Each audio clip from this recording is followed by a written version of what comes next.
Periodista de nuestra querida escuela, la Carlos Septién, filósofo, cronista, pero sobre todo un personaje que siempre ha estado del lado de los desprotegidos. Un hombre que yo diría que es progresista en su pensamiento. Y ahora será representante de nuestro país en el Estado Vaticano. No se pierda este programa, promete ser muy interesante. Bienvenidos, bienvenidas. Comenzamos.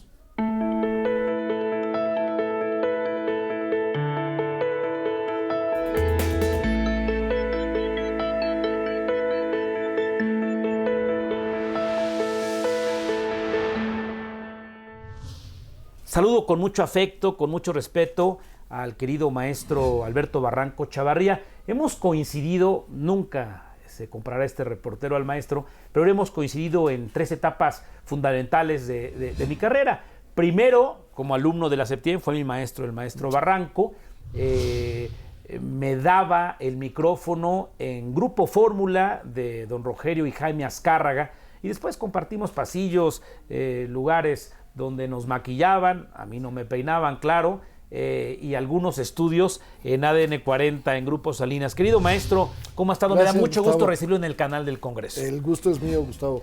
Déjeme platicarle, maestro, que estamos pues reinaugurando esta serie Personalidades y sin duda alguna, pues usted está en esta lista de personajes con los que hay que platicar y nuestro amplio auditorio debe de conocer en televisión abierta y ahora con la maravilla del internet en todo el mundo y pues con las señales restringidas, satelitales y sistemas de cable. Maestro, usted es chilango, usted es de Feño, usted es capitalino. Sí, yo nací aquí en la Ciudad de México, ¿En qué colonia? en la colonia San Rafael. ¿Y cómo en era? la calle de Gómez Farías, exactamente. ¿Cómo era la San Rafael en aquellos tiempos? Bueno, era una colonia muy tranquila. Nosotros salíamos, yo tenía 6, 7, 8, 10 años, jugábamos fútbol en la calle. Por cierto que había un muchacho que era del equipo contrario, que después fue portero del Atlante. Ah, caramba. Sí, Armando Franco se llamaba. Y Pero jugábamos en la calle y bueno, pues era una colonia muy tranquila. Se rompía la tranquilidad cuando llegaba la Vuelta de México, la Vuelta Ciclista, que organizaba el coronel García Balseca, que estaba, bueno, pues en la esquina de la casa estaban las instalaciones de lo que era el Esto en aquel entonces, la cadena García Balseca, y entonces llegaban todos los ciclistas, se ponían ahí, entonces era un espectáculo maravilloso. su niñez la recuerda como parte de una familia de clase media. Sí, yo diría clase media baja. Nosotros vivíamos en una vecindad en la calle de Gómez Farías. Mi papá se dedicaba a confeccionar muebles, mi mamá se dedicaba al hogar, como entonces toda la mayoría de las mujeres, y sin embargo, bueno, pues vivíamos en un ambiente muy sano, buenas escuelas, la escuela Florencio María del Castillo, que está en la esquina de Gómez Farías, Serapio Rendón, una escuela que, bueno, pues se acaba de cumplir, tendré ahorita exactamente 113 años. Y una familia progresista de ideas revolucionarias que se enojaba con la inequidad, se enojaba con la corrupción de los gobernantes, se enojaba con la injusticia. Bueno, mi papá sí, mi mamá era una mujer muy tranquila, muy católica ella. A mí me inculcó el catolicismo, yo era acólito de la iglesia San Cosme. De hecho me jubilé porque tenía 17 años y ya se veía mal que siguiera yo de acólito ahí, pero sí, sí, y a través de esa formación en la iglesia, yo me fui involucrando en la cuestión me tocó toda la renovación de la iglesia, la encíclica que en alguna forma le abrió el camino para entender la pobreza, para tratar y entonces yo me formé en eso, en la renovación de la iglesia, en la encíclica Renovarum, donde finalmente se muestra la cara más humana de la iglesia, sobre todo con vistas a los desposeídos. Esa encíclica, sin duda alguna, le cambia la manera de comunicarse de la Iglesia Católica, la Apostólica Romana, a sus fieles. Antes era algo muy cerrado, algo muy mítico, y creo que es fundamental ese momento que me está llamando. Bueno, hay muchos elementos fundamentales. Uno de ellos, por ejemplo, es el cambio, la misa se hacía en latín. Así es. Entonces decía el padre una cosa, el acólito Ora pro contestaba nobis. una Así es, cosa. sí. Adeum culifica juventud en mean, Dios pues la alegría de mi juventud. Bueno, esto se cambió radicalmente, se inició la misa de cara a la gente, antes era de espaldas a la gente, se abrió el escenario para que la gente comprendiera, y ahí me tocó muchos años justamente explicarle a la gente desde el micrófono de la iglesia los diversos cambios que había para que la gente se volviera participativa. Realmente la gente era espectadora de las misas, se volvió más participativa. ¿Y cómo decide el maestro Barranco Chavarría dedicarse al periodismo? Ya le comentaba a nuestro amplio público que es estudiante egresado de nuestra querida Carlos Septién García ahí en Basilio Vadillo. ¿Cómo llegó ahí? Bueno, justamente a mí desde muy chico me dio por leer los periódicos. Yo tenía suscripción, papá siempre tuvo la inteligencia, yo diría, de tener una suscripción. Entonces yo leía, me bebía los periódicos que llegaban a la casa. Las crónicas policíacas en aquel entonces fácil eran de 15 cuartillas. Se pasaba de una sección a otra y a otra y a otra. Entonces eso me dio pues la vocación de investigar, de recopilar. La iglesia de San Cosme tiene más de 300 años de antigüedad, tiene archivos también muy importantes, y a partir de ahí empecé a escribir cuestiones de crónica y demás. Y bueno, pues la oportunidad de entrar a la escuela de periodismo fue maravillosa para mí porque me abrió el escenario para tener técnica para escribir. ¿Qué dice su madre cercana a la iglesia? ¿Y qué dice su padre, un comerciante, un hombre que pues estaba preocupado por hacer dinero confeccionando muebles, cuando usted dice, me voy a dedicar a investigar, a ser cronista, a hacer entrevistas y ahí me voy a ganar la vida? ¿Estuvieron de acuerdo? Mi papá era una gente muy pragmática. Él pensaba que en la vida no había más profesión que ser abogado contador, o ser médico o ser contador. Entonces yo le salgo a ser periodista, pues no le gusta. Pero peor todavía, porque yo empiezo a estudiar filosofía y él decía que la filosofía, bueno, que esa carrera para vagos. Y pues a lo mejor tenía razón, pero también se pueden dar clases. ¿No concluyó la carrera de filosofía? No la concluí. ¿En la máxima casa de estudios? En la Universidad Nacional Autónoma de México. ¿Cuándo decide que esa no es su vocación y que bueno, lo suyo es comunicar? La verdad es que realmente prácticamente la terminé, pero da una formación de carácter cultural. Creo que eso, combinado con la técnica que da la Escuela de Periodismo, que se especializaba en cuestiones de periodismo escrito básicamente, bueno, pues eso me dio más solidez para poder escribir cuestiones no necesariamente de lo cotidiano, sino volviendo hacia atrás y hacer crónica histórica. ¿La Septién García hace reporteros? Yo recuerdo en mi primera clase, a ver, redacten esto. ¿Lo enseñan a uno a reportear o lo enseñan a uno a ser jefe en los medios de comunicación? ¿Cómo observa la Septién García? No, bueno, cuando yo estuve en la Septién, que estuve más de 20 años como maestro, el objetivo fundamental era ser reporteros, hacer gente de investigación. Yo de exámenes, además de la teoría, que era, realmente la teoría era parte no fundamental, lo fundamental era que salieran a la calle. Entonces yo lo mandaba de la escuela, vete al Café La Habana y me traes un texto, lo que se te ocurra, de lo que veas ahí, tal, vete a la Hostería del Bohemio, vete a la Alameda, vete. Entonces iban corriendo y regresaban a la escuela y trabajaban bajo presión, porque tenían que llegar y escribir directamente en la máquina. Fabuloso. Voy a programar avisos, querido maestro Barranco Chavarría, y quiero que hablemos de su paso por los medios. Es decir, son muchos medios escritos, después la radio, después la televisión y ahora los medios cibernéticos. El maestro Barranco Chavarría también es un buen tuituero, sígalo porque en pocos caracteres dice cosas interesantes. Regreso, le recuerdo, sígame en Twitter, @GustavoRentería. Prohibido cambiarle. Volveré.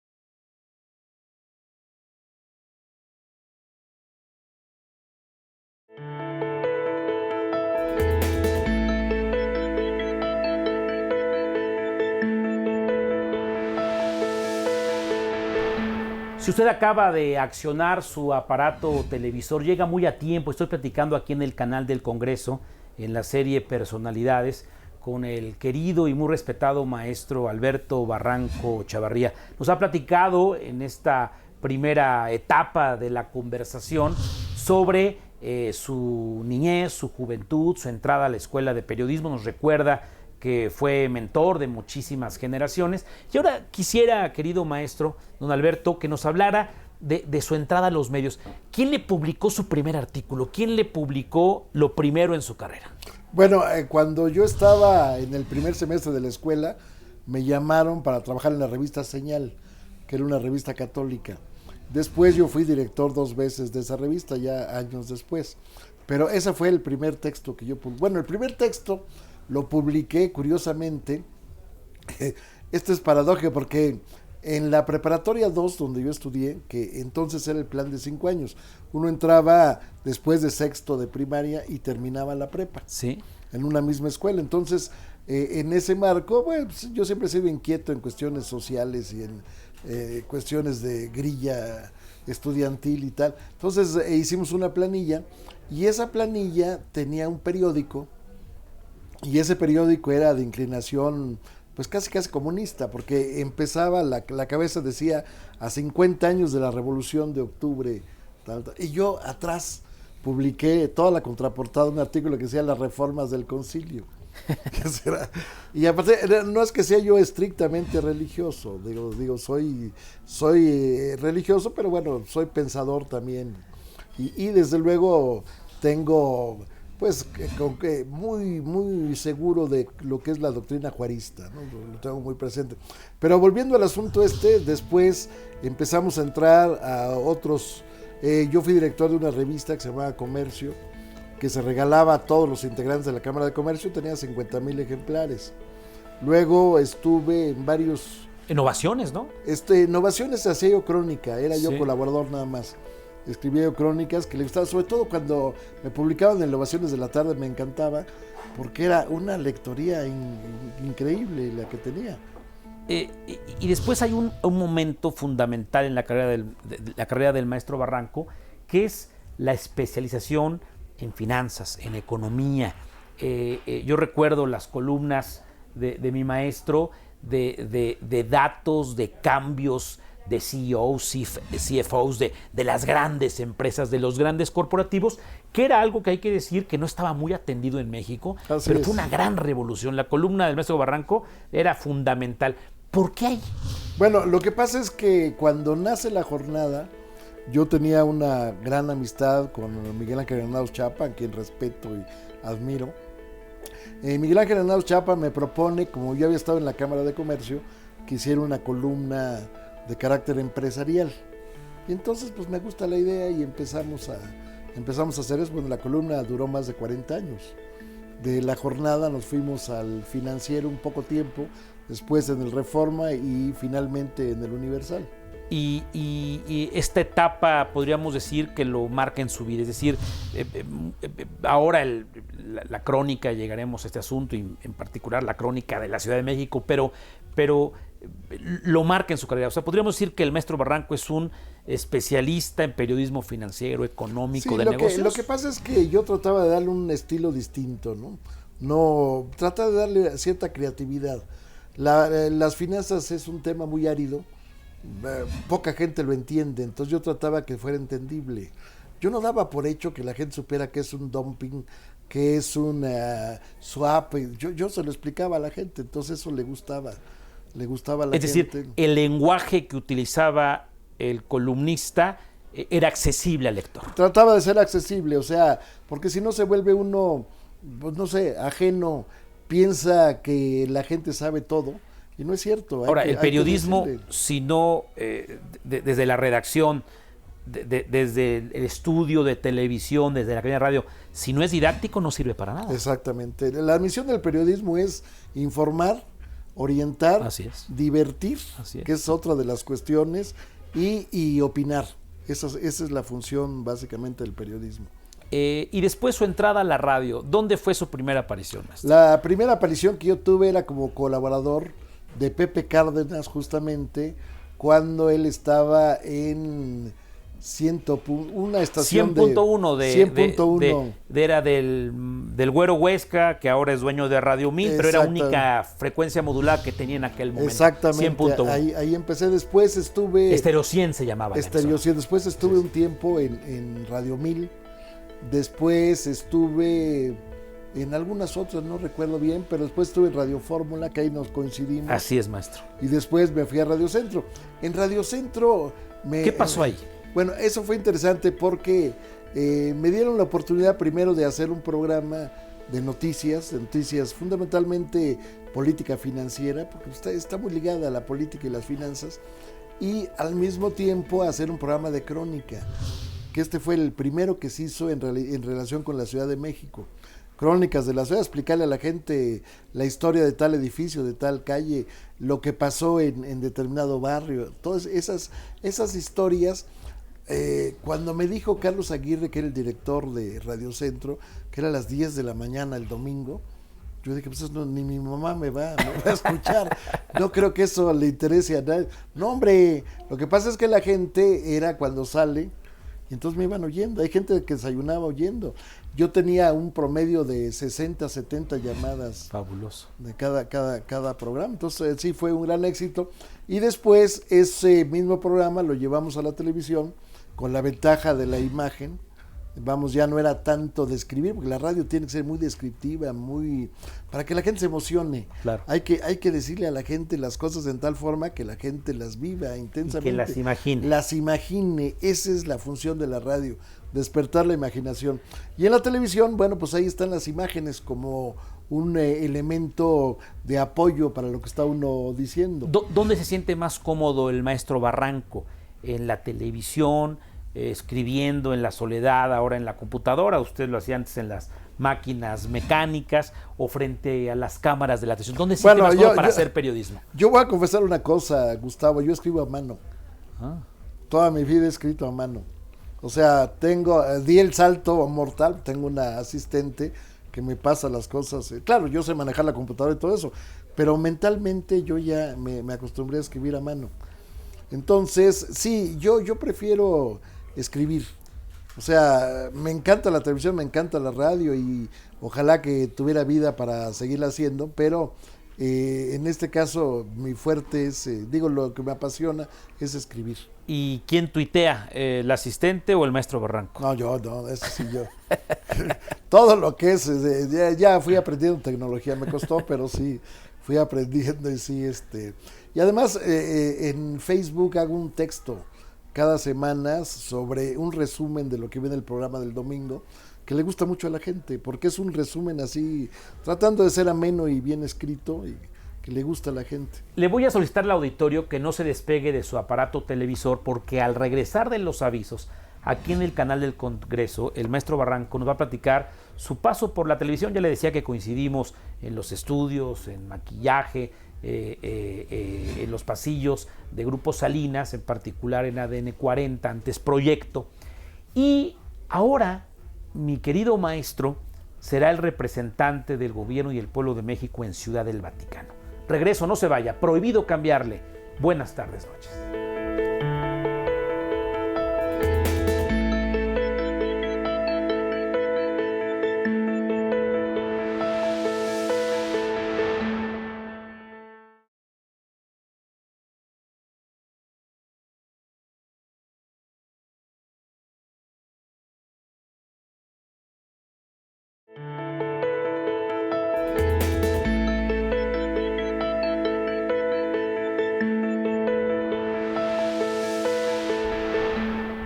El maestro Barranco Chavarría se ha dedicado una parte fundamental de su carrera periodística en la crónica de la ciudad, y al mismo tiempo se ha convertido en un hombre que difunde la cultura de lo que vivimos aquí en la capital mexicana. ¿Lo defino bien, maestro? Perfectamente, muchas gracias. Y el programa de televisión, que afortunadamente continúa al aire, creo que es un ejemplo muy probado de que a la gente le interesan estos temas. Sí, claro, sobre todo a la gente de todo tipo, ¿eh? Uno pensaría que la cultura es para clase media, no.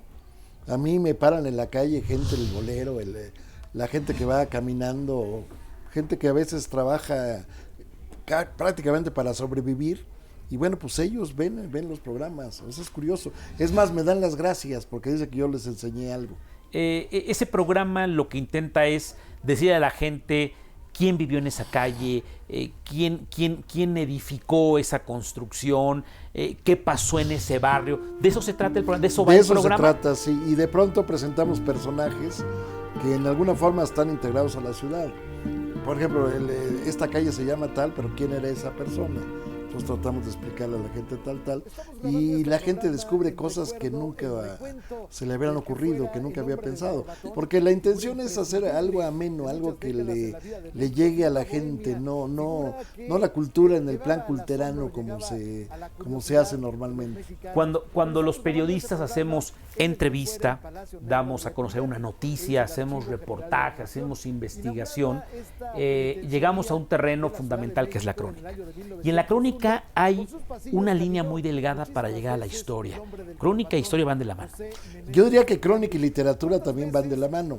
La gran diferencia entre la crónica y la literatura es que no es ficción. O sea, no se puede hacer una narración con base en hechos inventados o falseados. Tiene que ser auténtica, pero se pueden usar los recursos literarios. Y hablando de cuestiones literarias, nuestro invitado de esta tarde-noche es muy prolífico. Tiene varios libros, siempre con nombre de ciudad. Es crónica de la ciudad con muchos títulos. Son 12 libros. Los que hemos escrito, acaba de salir, el último lo editó Grijalbo. Se llama justamente Ciudad de Historias. Y hay otro que se llama Ciudad de la Nostalgia. Y hay otro, ahí sí sale de la ciudad, que se llama La Cena de Recuerdos. Y ahora, maestro, quiero que le platique, que le confíe a nuestro auditorio, ¿cómo es esto de que ahora ha recibido la invitación del gobierno del presidente Andrés Manuel López Obrador de representar a nuestro pueblo y al gobierno ante la Santa Sede? Ya me platicó que pues estaba cercano a la iglesia, entiendo que por cultura maternal, ya a los 18 le daba pena y se quitó los hábitos el maestro y empezó al periodismo, pero ¿cómo un hombre tan progresista? Uno checa su timeline, dicen los chavos, y un hombre tan progresista, un hombre siempre del lado de los más desprotegidos, muy duro con sus críticas. Revisen por favor sus crónicas, sus columnas. Un hombre no de izquierda, un hombre duro, fuerte contra el poder, y ahora trabaje para el poder. ¿Cómo está esto? Bueno, lo que pasa es que el presidente López Obrador pues decidió, él me había ofrecido alguna vez trabajo cuando era jefe del gobierno de la ciudad. Ajá. Yo no quise aceptar porque era un trabajo más bien que se podía integrar si yo fuera abogado o fuera contador. Sí. Ninguna de las dos cosas soy, consecuencias no lo acepté. Pero ahora él dijo que quería que yo fuera a una embajada y que para él lo mejor sería que fuera a la Santa Sede. Después Marcelo Ebrard me lo planteó y pues digo, es una cuestión de servir al país. Yo sirvo al país, no al poder. O sea, finalmente, cuando uno recibe el nombramiento presidencial, tiene que ser avalado por el Congreso. Sí. En ese momento, cuando el Congreso lo avala, bueno, pues está uno ya como representante del país. Uno llega a un país distinto, tan chiquito como es el Vaticano, con esa intención de servir al país. Incluso en México somos 82% de católicos. Sin embargo, bueno, pues el embajador está al servicio de musulmanes, de ateos. El que vaya ahí a la embajada tendrá servicio. Dígame algo, maestro. ¿Cuál es la instrucción del presidente, del canciller Marcelo Ebrard Casaubon en cuanto a la relación con el Estado Vaticano, un Estado religioso, como lo es Israel, un Estado religioso, judío religioso, cuando su principal bandera de gobierno y su principal estandarte en campaña es ser juarista, dividir las cosas? Todos podemos creer lo que se nos pegue la gana, lo marca la Carta Magna, pero de aquí para acá es Estado, de aquí para acá es terrestre y de aquí para allá es allá arriba. Bueno, yo tengo absolutamente claro lo que ha sido las luchas internas de nuestro país, sobre todo en el siglo XIX, después la revuelta cristera. Tengo muy claro lo que ha sido en materia de cuota de sangre para llegar a un Estado laico.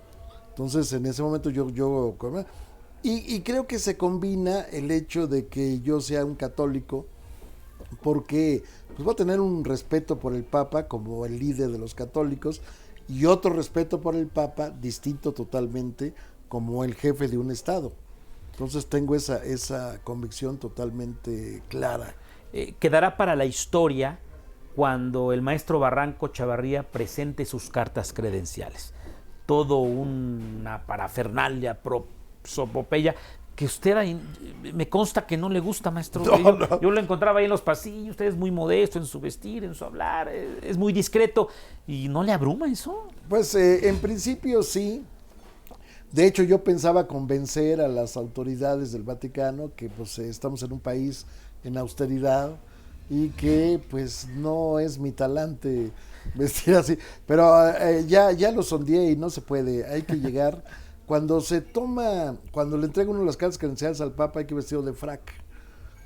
Y es una ceremonia así muy impresionante. El Papa dialoga después lo llevan los guardias suizos a recorrer los museos del Vaticano, y es toda una ceremonia. Pero bueno, yo no puedo ir en contra de ese tipo de cuestiones, no por respeto al país. O sea, creo que, insisto, yo tengo el absoluto respeto, esa es la instrucción que me ha dado el gobierno mexicano, de tener una relación respetuosa, cordial con el Estado Vaticano. Dos preguntas más para concluir. ¿No le hubiera gustado al maestro Barranco Cuba, China, un país que se identifique más con nuestra ideología política en este momento? Es correcto, sí. De hecho, la posibilidad en ese momento podría haber sido Cuba. Yo siempre soñaba, nunca pensé que a mí me dieran un encargo de este tipo, obviamente, ¿no? Pero alguna vez soñaba. Ni lo buscó el maestro Barranco. Como yo he ido muchas veces a Cuba, soñaba que algún día podía ser embajador. Pero creo que la Santa Sede es otra cosa. Es otra cosa, porque vamos, sin dejar de lado los principios que uno tiene, las convicciones sociales, nos encontramos ante un Papa que comparte ese tipo de convicciones. Y por cierto, no es el Papa tradicional. Y por cierto, un latino que habla español y hasta le sabe de fútbol, ¿verdad? Bueno, le va al San Lorenzo de Almagro. Bueno, es perfecto. Oiga, maestro, para concluir, creo yo que es un buen fichaje en términos beisbolísticos y futboleros, es un buen fichaje de la 4T. Pero nos arrebatan a un buen cronista, nos arrebatan a un buen periodista, un buen mentor, a un periodista. ¿Se le va a extrañar, maestro? ¿Tomó la mejor decisión? Muchas gracias. Bueno, yo creo que sin ser demagogo, no lo he sido, ni lo seré. Creo que es una oportunidad de servir al país y creo que eso es bueno. Hasta ahorita, he tenido muy buena recepción en todos los contactos que he buscado, como embajador en ciernes, en vías de tomar posesión, pero creo que esa es una buena oportunidad.